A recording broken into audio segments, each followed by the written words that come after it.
Salam Bapak Ibu Saudara dikasih Tuhan, selamat pagi bersama saya dengan Tejo Wibowo dalam program 5 menit yang memberkati. Bapak Ibu Saudara dikasih Tuhan, kita percaya bahwa pikiran kita itu sangat penting dalam kehidupan kita. Nah, Tuhan memberikan berkat yang luar biasa dalam kehidupan manusia yaitu melalui pikiran kita. Nah, pagi hari ini kita akan belajar tentang bagaimana kita mengelola pikiran kita. Nah, dalam 1 Samuel 18 ayat 6, di ayat yang ke-7 itu bercerita tentang judul perikopnya itu tentang Saul benci kepada Daud. Nah, ada satu ayat di ayat ke-7 berkata begini, dan perempuan yang menari-nari itu menyanyi berbalas-balasan, katanya Saul mengalahkan beribu-ribu musuh, tapi Daud mengalahkan berlaksa-laksa. Nah, ini pangkal di mana kalau kita lihat di Alkitab bagaimana pada akhirnya Saul itu menjadi sangat membenci Daud dan pada akhirnya kalau kita baca Alkitab, hidup Saul menjadi sangat tragis. Nah, apa yang bisa kita lihat di sini? Bahwa di ayat 8 berkata ini, lalu bangkitlah amarah Saul dengan sangat dan perkataan itu menyebalkan hatinya. Sebab pikirnya, sekali lagi, sebab pikirnya kepada Daud diperhitungkan mereka berlaksa-laksa, tetapi kepadaku diperhitungkannya beribu-ribu. Akhir-akhirnya jabatan raja itu pun jatuh kepadanya. Nah Bapak Ibu Saudara kasih Tuhan, ternyata begitu pentingnya kita menjaga pikiran kita. Kenapa? Saul ketika mendengar perempuan berkata, menyanyikan sebuah lagu, Saul mengalahkan beribu-ribu, Daud mengalahkan berlaksa-laksa, timbul amarahnya.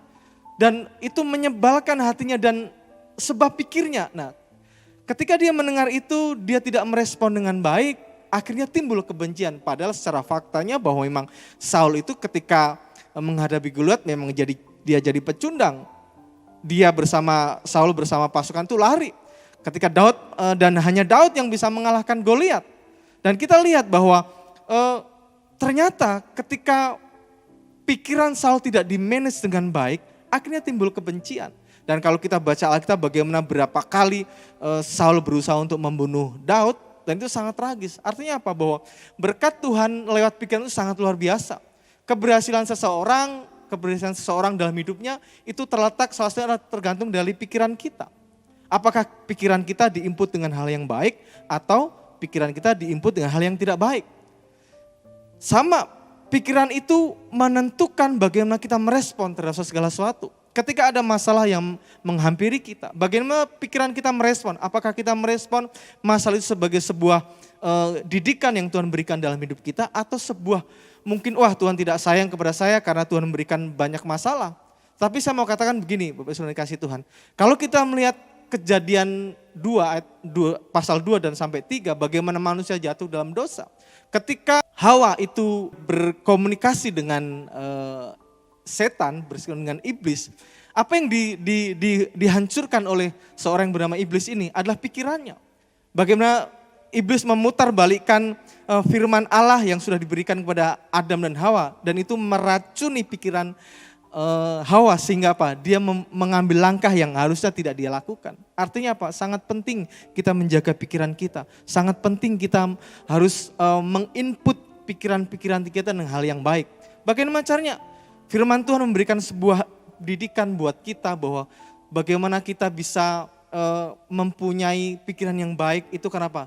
Setiap hari demi hari, minggu demi minggu untuk pikiran kita diisi dengan firman Tuhan, diisi dengan hal-hal yang baik. Kenapa? Ketika kita mengisi pikiran kita dengan hal yang baik, outputnya pasti sesuatu yang baik. Dan ketika input itu yang masuk dalam pikiran hal yang baik, tentunya juga outputnya adalah sesuatu yang baik yang itu menjadi berkat buat banyak orang. Jadi Bapak Saudara dikasih Tuhan, mari jaga pikiran kita, pelihara pikiran kita dengan sesuatu yang baik, yang sesuai dengan firman Tuhan dan yang berkenan di hadapan Tuhan. Saya percaya kita punya pikiran yang luar biasa karena ini berkat yang Tuhan berikan dalam hidup kita dan saya percaya kita bisa menjaga pikiran kita dengan baik. Tuhan Yesus memberkati.